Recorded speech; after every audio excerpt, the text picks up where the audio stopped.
Good evening.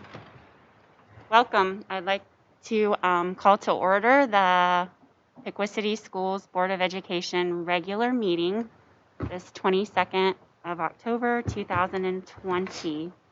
I'm leading in Clint's absence tonight because of another commitment for the Ohio School Board Association. So if you could, please stand and join me in the Pledge of Allegiance. To the flag of the United States of America and to the republic for which it stands, one nation under God, indivisible, with liberty and justice for all. And I need to mention the Boxcaster is down, so this will not be live streamed, but it is being recorded to air at a later date. So, Mr. Hiddle, please call the roll. Mr. Height. Here. Mr. Frazier. Here. Mr. Ford. Here. Mrs. McMacken. Here. Okay, so we've all had a chance to review the minutes. Are there any changes or questions regarding the minutes from last month's meeting? Okay, can I get a motion to approve those minutes? So moved. Second? Okay, all in favor of approving, say aye. Aye. Aye. Motion carries. The meeting minutes are approved. Moving on to tonight's agenda. You've all had a chance to review. Are there any changes or questions? If not, can I get a motion to approve the agenda? So moved. Second? Okay, all in favor, say aye. Aye. Aye. Motion carries. Okay, so we're on to our Upper Valley Career Center report and update from Mr. Height. Actually, I do have tonight. We met on the 28th of September, and one of the big things, most of you probably know the LPN program over there is our largest adult program, but there's going to be a big change in that coming because we're in the process of being able to add an RN program.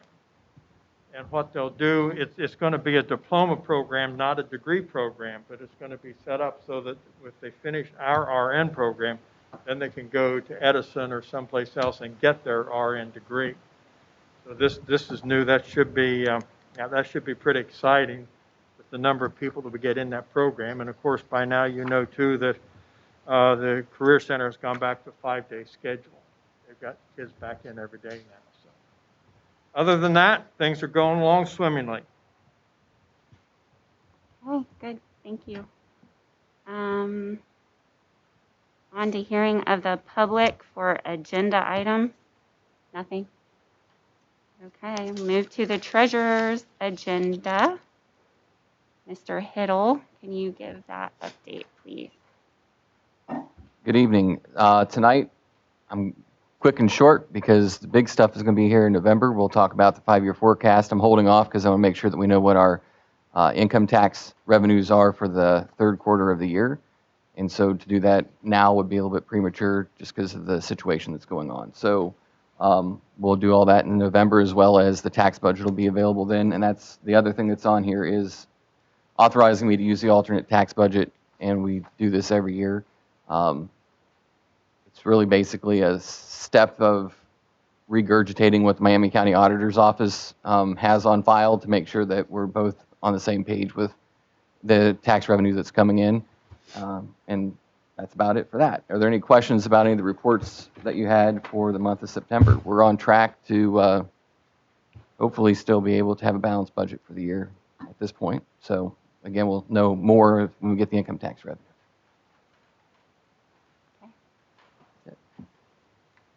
All right, any questions for Jeremy? Nothing?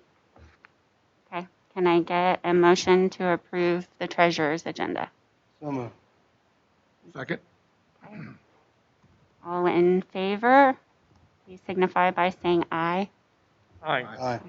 Motion carries. The treasurer's agenda is approved. Next, we have the superintendent's report. Mr. Thompson. Thank you. This month we'll be featuring Piqua Central Intermediate School, and with us we have our lead principal, Mr. Butler, who will come forward and give us an update on what's happening great at Piqua Central. Mr. Butler.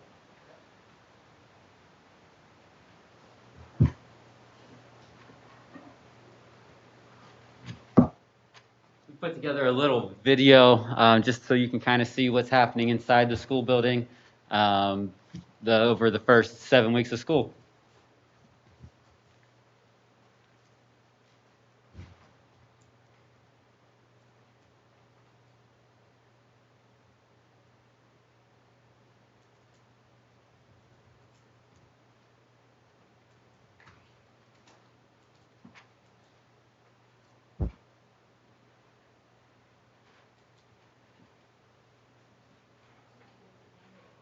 Yeah, it did have sound.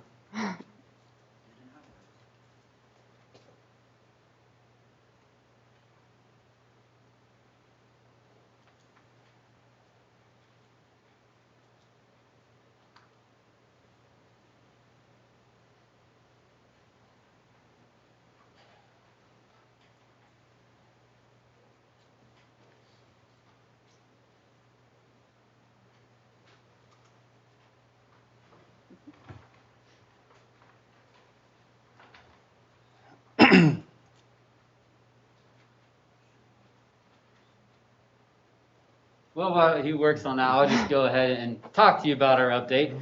I will say this, that we could not be happier with where we're at, and that goes to credit to a couple of things. One, I think we start with our support that we've received from central office, our support that our staff has given to our students themselves. And one of the big things that we're super proud of is the support of our parents and the community. With going through school during a pandemic situation, you always need that parental support. Our parents have done a great job at calling us, managing the symptoms of their students at home, really communicating with us, hey, my child's experiencing this symptoms, what should I do, what's your opinion? And then we give them our opinion and they step up to the plate. Oh, here it is.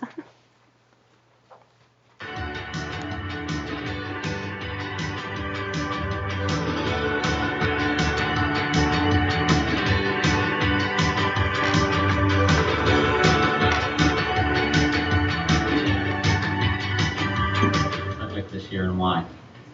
Social studies, because I really like history and we're learning about the maps and all of that, and the Mayans, which I really like to learn about, and I do a lot of research on the Mayans and I really like it.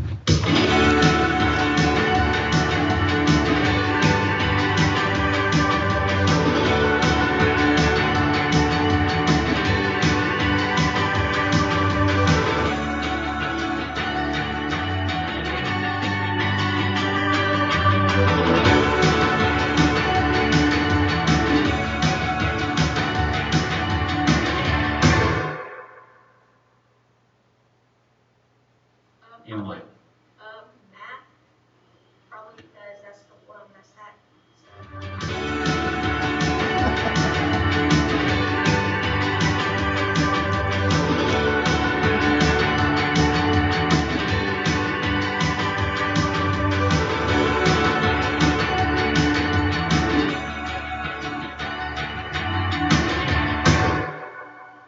I did a presentation on Chichen Itza, and at the end of my slide, I said, have an incredible day with an incredible background, and I got a brag book.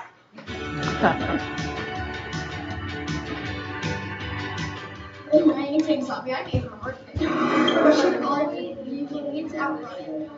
This means be in good shape. She replies after dad. Oh.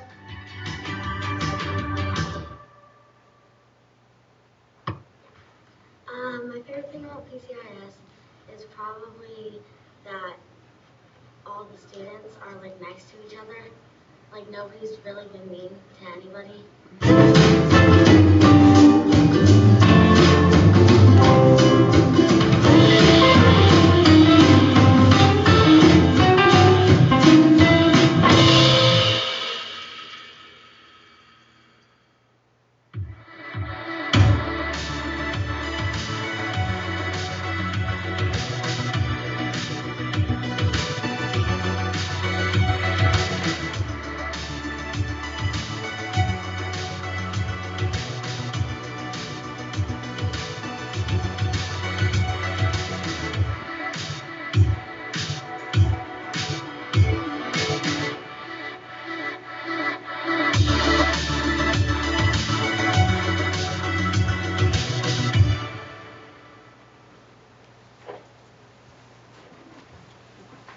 So the number one thing, it's just been great to have kids back in the building, to see them smiling, to hear their laughter, as you heard in some of the video clips, and just to see the true joy that we all know that school brings to kids.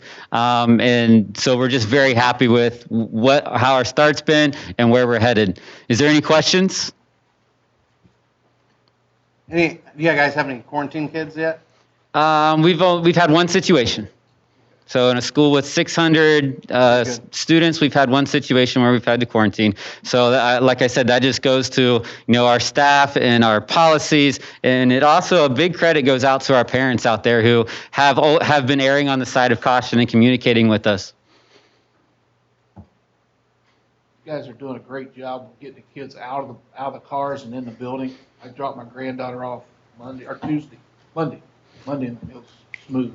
And that's the great thing. We've found some silver linings in this whole COVID situation like that. We've changed kind of our protocol for that. How we get on the buses, our bus behavior has been great. It's much more calm, and we have been getting outside as much as possible. We've had farm day where Hartzell came over and provided a farm day where we usually go to Lots Creek Farm. Even today, outside kids were out in the garden digging for shark teeth and all that kind of stuff. And we've heard multiple times that kids say, hey, school's fun again. And as an educator, you hear that just fills your bucket and know you're doing some things right.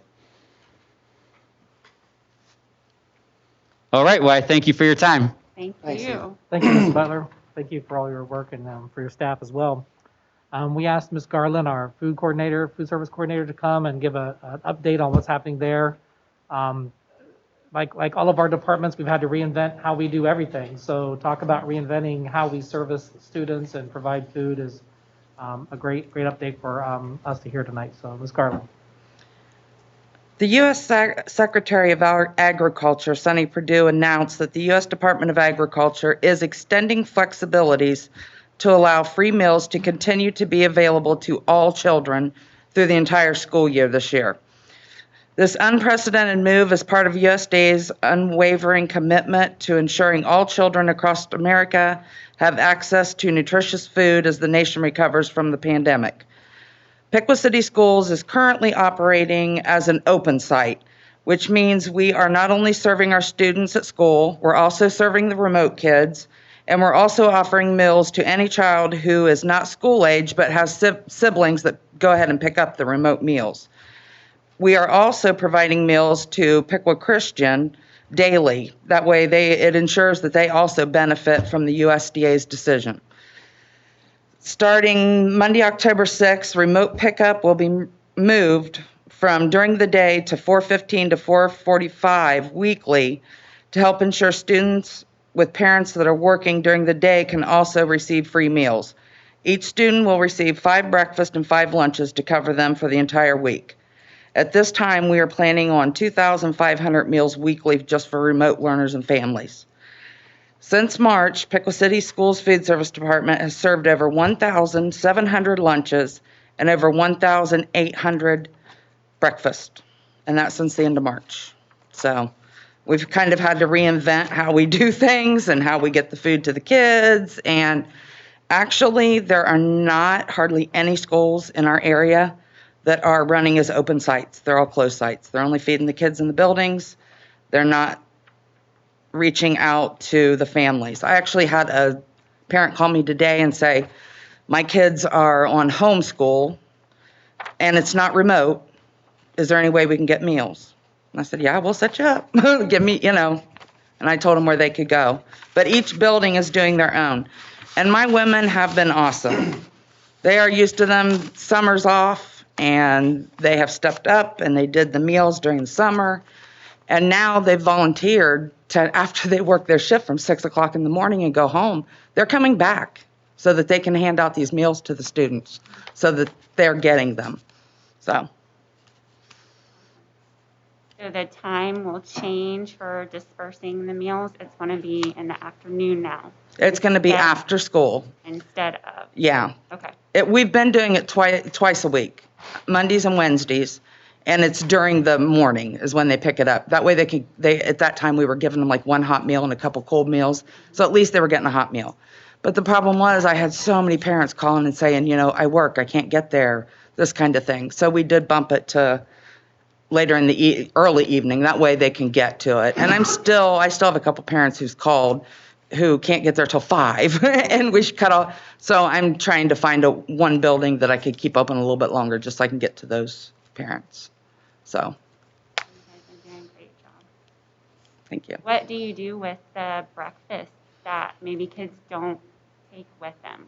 The what? The breakfast that you pack in the bags for each student to be able to take home on Fridays. What happens to those that don't get used? That don't get, they don't take? Yes. Everything in that bag is shelf stable. So Just there's nothing in there. We onto use it. it, we carry it over to the next week. So nothing's wasted. And actually, all the buildings, except, and we expected, the older kids, are taking them really well. Like both elementaries, all the kids are taking them home. Same way with Central. She's doing like 600 and some bags every week with 5 breakfasts in them. So they're putting out a lot of food. So. Thank you. Mm-hmm. Thank you, Ms. Garland. We are coming close to ending the fall season in sports, and a lot of great things have happened. So I asked Mr. Hare if he would come and give us some updates on all the teams and what's happening and where we're heading in terms of any playoff games and so on. So Mr. Hare, our athletic director. Thank you, Dwayne. Board, just like everyone else, an unusual year, and we did not know 3 months ago what was going to look like for us in terms of having a season. And I got to give props to all of our kids and our coaches for fighting through not just being able to have a season, but all the day-to-day stuff that you have to do. COVID, protocol questions, temperature checks every day. And we talked about that in the board this summer. That's what we've been doing. That's been continuing. But to be able to have a season was a real thrill for our kids and our coaches. We had some challenges we had to work through. One of them, we felt it was going to safely keep our kids safe, and that was the conference decided that we're going to play only league games only, and non-league games would be, we would not participate in that. And that created some challenges, but we really worked around those, and I'll talk about that here in a little bit. But let me just give you some highlights real quick. Girls tennis continues just to flourish. Coming off this year, they had their second most wins in program history. Their participation numbers continue to grow, and their coaches really have got those kids locked in.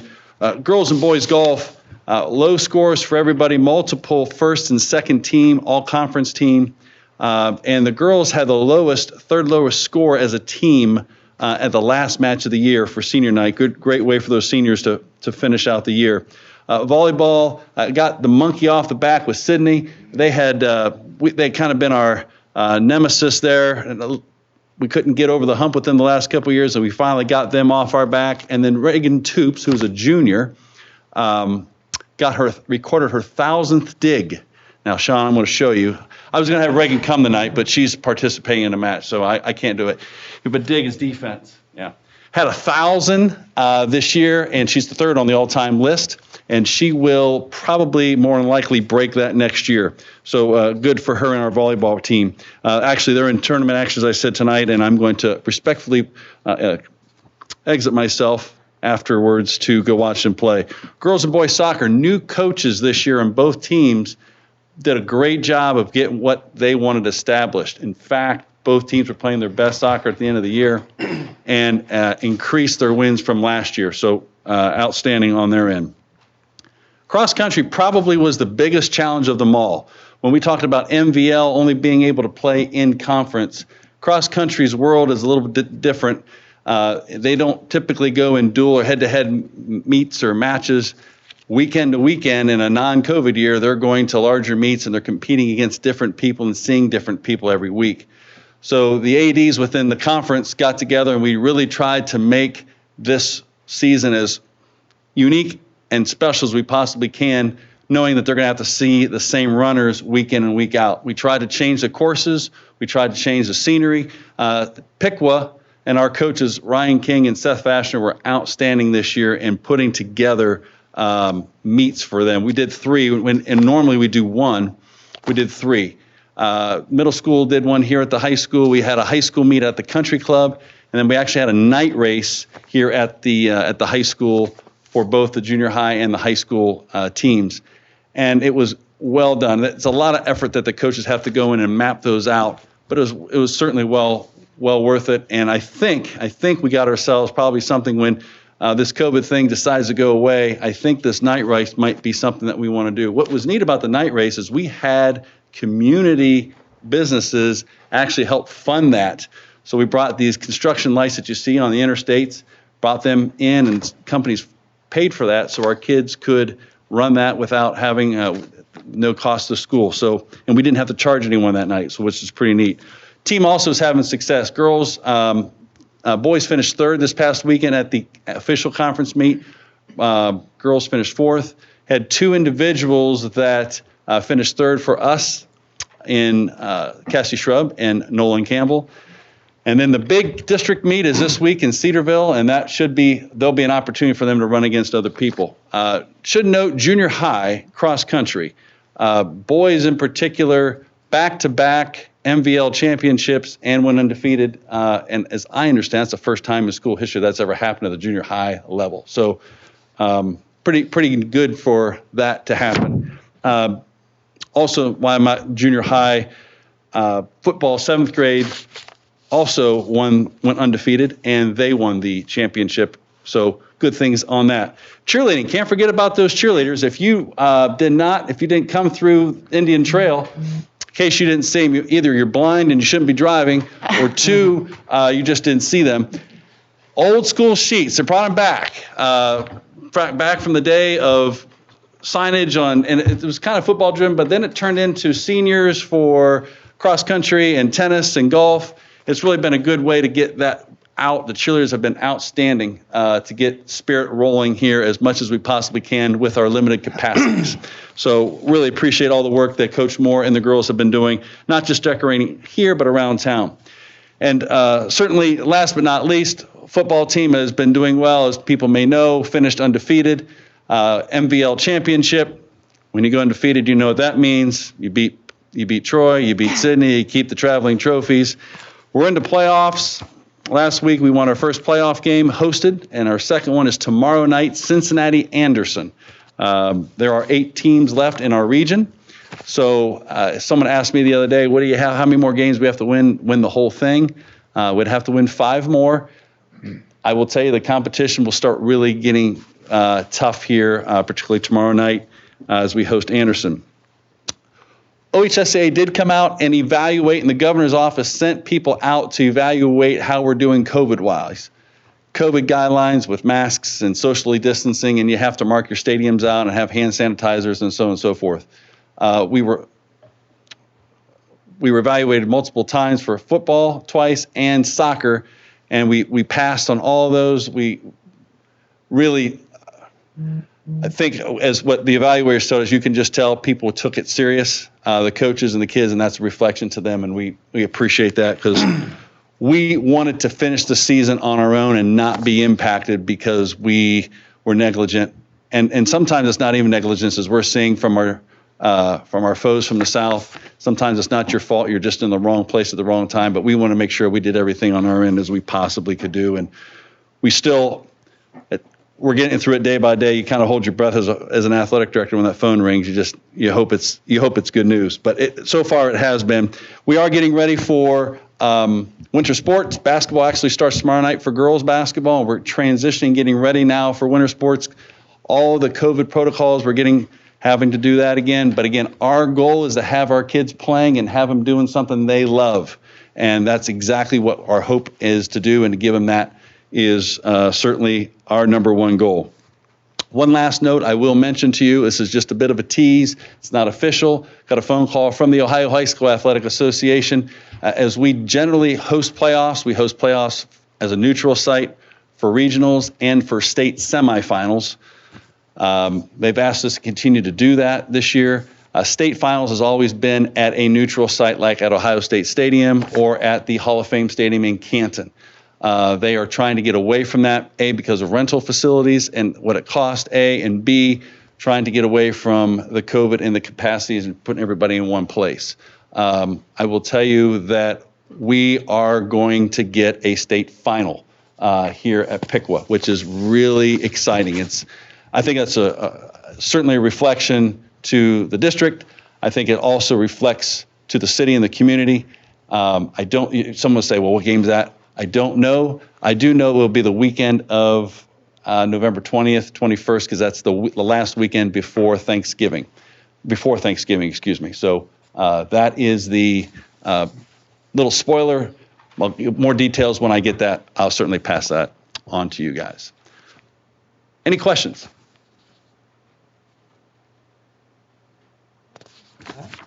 Guys, thank you. Remember, Thank you. those 3 important words. We are Piqua. Thank you. Thank you, Mr. Hare. Good luck to the volleyball team. Chip and I talk pretty regularly, and much more this year, daily, even the evenings and mornings, and he's doing a good job of keeping up. And again, we've reinvented about everything we do, and with sports is no different. So I appreciate all his work and the coaches, and I really want to give a shout out to the parents for all they've done to help us get this far too, because without them helping us along, we wouldn't have been able to finish our season. So really important to make sure we appreciate them. And that's it for my report. Okay, thank you. Any additional questions from anybody? Oh, Mr. Messick. Oh, I missed you, didn't I? Yes, come on up, please. I'm sorry.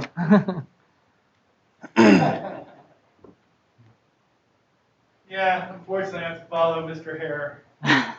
all the excitement and everything else. I was just telling these guys about our Friday morning announcements, how he gets everybody going. He's a special treat.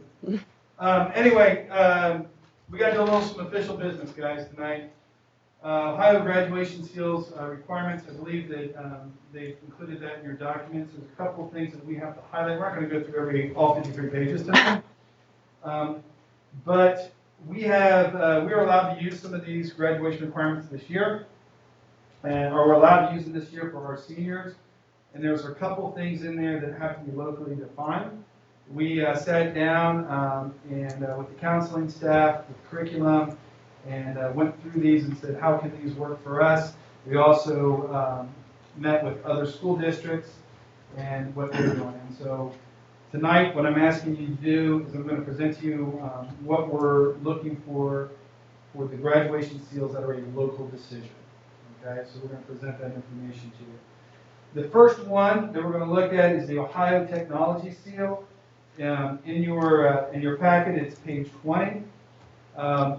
There is a part of it, to earn this seal, you can either get the equivalent of a passing class on an AP test or a B on College Credit Plus, but it also gives you opportunity to define local classes that are in our curriculum to be able to get this seal. It says completed technology course that meets criteria established by the Ohio Department of Education. So as a school board, you guys have the opportunity to allow us. I mean, if you guys approve it, we will be using all of our second level engineering classes. Those classes are offered by Mrs. Berkey, so those are our robotics, engineering tech 2, all of those classes would be included. Our second level graphic design classes would also be there. So we have our intro class, but if we did the Photoshop, the animation classes, and the digital, the second level digital media, those would also count. Our medical prep program, which is offered through the Career Center. Our mechatronics program would also be, which is offered through the Career Center. If you guys were to accept those, if kids went through those programs, they would be able to get the seal. Do you have any questions over those? The next one is in page 52 of this Ohio graduation seals. And these are actually 3 seals that we can have. I'm going to turn to it just so I can reference it correctly. I think I'm going to turn to it. All right, so locally defined diploma seals. There's 3 seals that we can that we will be able to give to students: the community service seal, the student engagement seal, Define and Performing Arts Seal. So kids, to graduate, they'll have ones from the state. There's 12 of them defined by the state, and there's also 3 defined by the local. So for us, for our community service seal, we are proposing that students can, one, they can receive credit in our service learning class. The service learning class is provided by Courtney Downs and Troy Lowell. Kids in that class are doing community service projects through that class. Like just currently right now, they did a costume drive. They're the ones that put on our fall festival for our kids. So those are the kind of projects they're doing. So if they get credit in that class, they will be able to earn this seal. And the second one part is, or they could complete a community service project. So if you're not in a class, as an individual, you can complete a community service project. This project would have to be approved. We decided on a 12-hour project with a local nonprofit organization and a completion of community service agreement form. That is something also that's included in your packets that you would have to approve. And that's all it is. It's a record and a sign-off for the people that they put a proposal together and they've completed the project. It's really modeled after kind of like an Eagle Scout type thing that Boy Scouts do. The second local seal was the student engagement seal. To earn this, students complete 2 or more years of extracurricular or co-curricular. That includes all career tech organizations. We have actually started our first, we just started, you can help me out, the career tech competition group. Skills USA. Skills USA. We just started our first chapter here. Actually, Jeremy just helped me with that this week. So we're going to have our own chapter here. And complete 3 or more years in school-recognized clubs or organizations with a 70% attendance rate. So if you're involved in any of our clubs, 3 years, and you've been there for 70% of their meetings, then they would be able to earn this seal.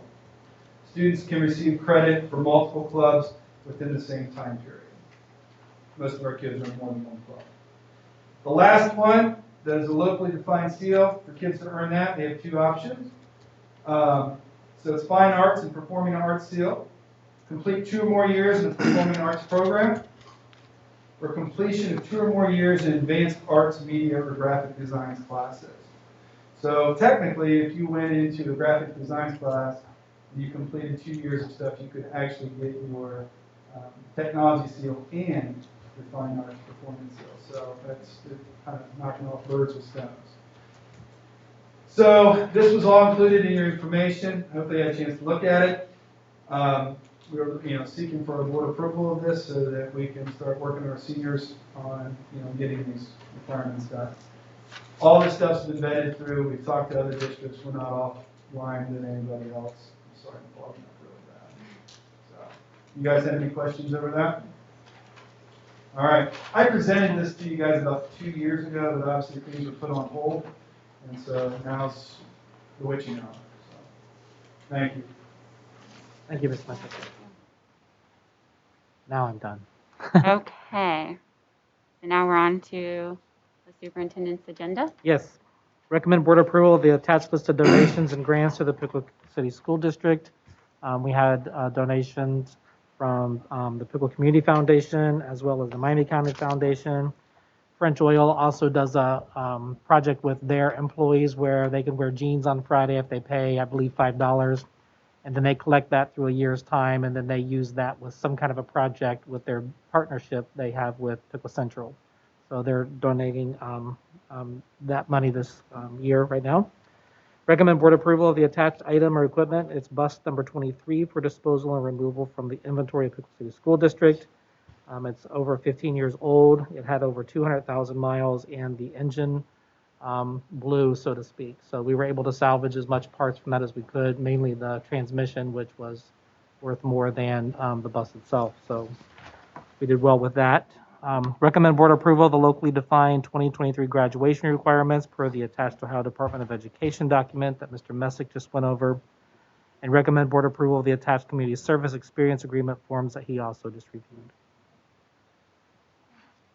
Any questions? Okay. Can I get a motion to approve the superintendent's agenda? So moved? Second. Second? All in favor, signify by saying aye. Aye. Aye. Motion carries. Thank you. Mr. Lyons. Thank your you. turn with the personnel agenda. Thank you. Are there any questions on the personnel agenda? If there are not, I want to highlight a couple of things that are going to be going on. Any questions particularly? We are in search kind of always for bus drivers.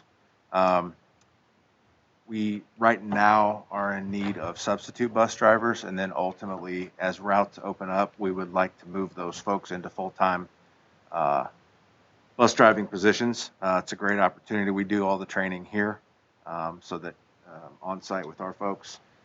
Contact Beth Kane if you need any information. It's on our website. We're going to put that out on social media as well. And substitute teachers, we've been really blessed so far that whole substitute teaching situation has worked out very well for us. We're still looking for one more full-time substitute teacher for one of our buildings. You can see we're approving one, or asking for approval for one tonight. We just met with 2 more subs that we're bringing on board today, and we want to continue to increase that pool. There was some confusion. If you have a 4-year degree, bachelor's degree, you don't have to have a teaching license. You simply have to have that degree, and you're able to be a substitute teacher. That rate of pay is $104 a day here in Piqua. I'm encouraging people who are interested in that to seek me out, and we can get that process taken care of. And the final thing I want to talk about is not on this agenda at all, but it's our nursing staff that we have in the district. Their role has changed significantly, led by Mindy Gerhardt this year. We meet once a week with that team on Monday afternoons to talk through anything that's come up that's new, because so many things are new every week, every day, every hour. And they're just doing a fabulous job at every turn, the nursing staff. And again, it's a lot of time, a lot of energy, and it's a lot of new. So congratulations and thanks to the nursing staff and Mindy, because they're doing a great job. Like I said, that's all I had for the personnel agenda, unless there are any questions. I did have one question about the EPSL. Is that only for COVID-related illnesses? Yes. And it would include leave if you have a family member? Correct. Okay. Correct. And it also includes leave for children that you have that may not be able to attend their daycare or their school because it's closed. So there's a list of 6 things that it covers. You're saying all the bus drivers are taking the training here, We do the training in-house. they They go take their test? And then they have to go take their test, yep. And what she'll send them to do, and I'm probably going to screw this up, but obviously she'll send them to get their permit first, and then come on site and do the training. And we just trained one, finished up last week. Yeah. Got a new driver. Yeah. So that's the nice part. We have some good trainers right here on staff. So We do some long-time trainers that have also trained Yep. for other districts, so we're very, very fortunate for that. They don't have to go through that week-long class. they do all that with us. Yeah. And then they'll do their final thing is a pre-trip, and they have to do driving with our folks, and we just keep our people right here and do the training. So it's pretty seamless, which is nice. Any other questions? Thank you. Okay. Can I get a motion to approve the personnel agenda? So moved. Second? Mr. Hiddle, call roll, please. Mr. Frazier. Aye. Mr. Height. Aye. Mr. Ford. Aye. Mrs. McMacken. Aye. Okay. So, old business. So, Um, I'm sorry, just to recommend the board approval of the second read of the final approval of the Neola board policies. We have had those out the last time. I want to know if you have any specific questions after you've looked through those. We can review those if you do. Okay. One we would like to highlight would be our pay to play that originated in 1996. Over the many years that it's been put into place, it's received different kinds of interpretations, so we really just shorted up to make sure that it was consistent. Jeremy will review a little bit of that with you so that you know that, as well as we want to get the word out to everybody in terms of how we're interpreting that policy. Yeah, there were some inconsistencies with how the policy was being, or the administrative guidelines were being used in the building, so we wanted to be able to shore that up. So this is basically just recertifying that what practice we should be using, and that is that students participating in the free and reduced lunch program and have a waiver on file will have their pay-to-play fee waived. Students participating in the reduced lunch program and have a waiver on file will have their fees reduced by 1/2. So that clarifies for all the buildings what is supposed to happen with the pay-to-play fees, because I know there were some discrepancies as to how that was being done. So it helps clarify what we're doing, and so that's what we're asking to help clean up. The original plan did not do that, but over time, since we do that with school fees, some of the interpretation had turned over into pay-to-play as well. So we want to be consistent with that, and we think that's fair. And we've had those conversations with you, and you felt the same thing. So it's just, again, making that policy more consistent. Any questions about that? Can I get a motion to approve the Neola policy revisions as presented? So moved. A second. Okay, Mr. Hiddle, please call roll. Mr. Ford, Aye. Mr. Frazier, Aye. Mr. Height, Aye. Mrs. McMacken. Aye. All right, on to new business. Mr. Hiddle. So the first item that's on there for new business is approving Mr. Bostic as the representative to the Upper Valley Career Center. And we can't say thank you enough to Bob Luby for his service to the Board of Education here at Piqua, as well as the Upper Valley Career Center. I know they're sad to see him go, as I was sad to see him when he came off the board. It's really good to have Clint in there and to be able to still represent Piqua City Schools at our Career Center. So tonight we're approving that resolution to allow him to do that. So that's the first thing that we have to vote on. Any comments on that one? Can I get a motion to approve Mr. Bostic to the Upper Valley Career Center Board? So moved. Second. Second.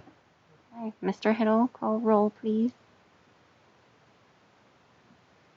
Mr. Height, Aye. Mr. Ford, Aye. Mr. Frazier, Aye. Mrs. McMacken. Aye. All right, that motion is approved. So on to the 2021 opt-out guidelines. Insurance. So the opt-out guidelines are something that we're going to be doing annually now. This is the program that we put into place last year with EMS, Enrollment Management Services. We needed to make a little bit of a tweak to the policy to be able to include some more individuals that are Medicare eligible, because there's what the donut hole for Medicare was a little bit higher than the $5,000. So we are making a tweak to the amount that we use for that, but the gains that we'll see from changing that are substantially greater than that. So that's the only change from last year's plan, is changing it to $6,000 for an individual and $12,000 for a family, which is still substantially lower than what we pay, which is nearing $30,000 for a family plan worth of health insurance. So that's what we're asking for tonight. If you have a spouse that is getting the health insurance, we can't have you vote on it. So that would just be Sean tonight, because Mr. Bostic's not here. That would be the only thing. Okay, any questions or comments on that? Okay, can I get a motion to approve those guidelines? So, second. Okay, Mr. Hiddle, call roll. Mr. Height, Aye. Mr. Frazier, Aye. Mr. Ford, Abstain. Mrs. McMacken. Aye. Okay, motion is approved. Now on to approval of the contract with Broomball Construction for the recent PHS renovation. So this item, we are finishing up the final little details that are left, the punch list items that need to be completed, and this is basically updating you on what the contract costs were. the budget for the project was $2 million, and we ended up at $1,986,672. So a little bit under budget from what the plan was, and things are going well. We get a lot of good feedback from what we've done so far, and we are already in the deep into the planning stages for phase 3, and which is going to be the second floor of the academic wing that we're in now, and for next summer. How are the restrooms working out? I know that was a hot topic before school started. People were, but they seemed fine. Yeah. Yep, I think everyone likes new, fresh, clean restrooms and not Right. 40-year-old restrooms, so I think that's a good thing. And more restroom renovations to come. Actually, all the restrooms will be renovated next summer on the academic wing because they're stacked. So you got to get in below to be able to fix the things above. So they're going to do them all at one time instead of tearing things out twice. So that will be one. Are they going to model all those like the ones down there, or no? I don't know that we've come to a conclusion about that, but I believe we'll be working on that over the next month or so. We'll have it figured out. When Mr. Messick met with his student advisory group, that was one of the things that they really wanted was updated, restrooms Right. to use throughout the day. So We have not come to a final plan on the restrooms.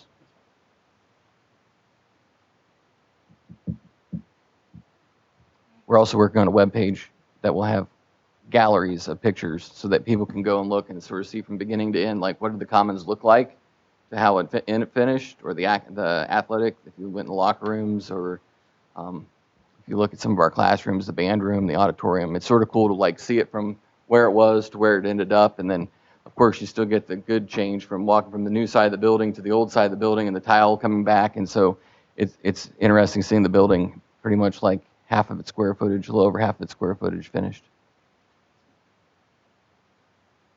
That's all I got. Okay. So can I get a motion to approve the Broomball construction contract? So move. Second? Mr. Hiddle? Mr. Height, Aye. Mr. Frazier, Mr. Ford, Aye. Mrs. McMacken. Aye. All right, motion carries. And there's nothing for the hearing of the public for non-agenda items. So that just leaves us with our next board meeting will be a work session on Thursday, November 12th, starting at 9 a.m. at the Johnston Farm in Indian Agency. And then our next regular board meeting will be November 19th at 6 p.m. here. Do I have a motion to adjourn? So move. Second. Motion. Oh, all in favor, say aye. Aye. Aye. Okay. Motion carries. This meeting is adjourned.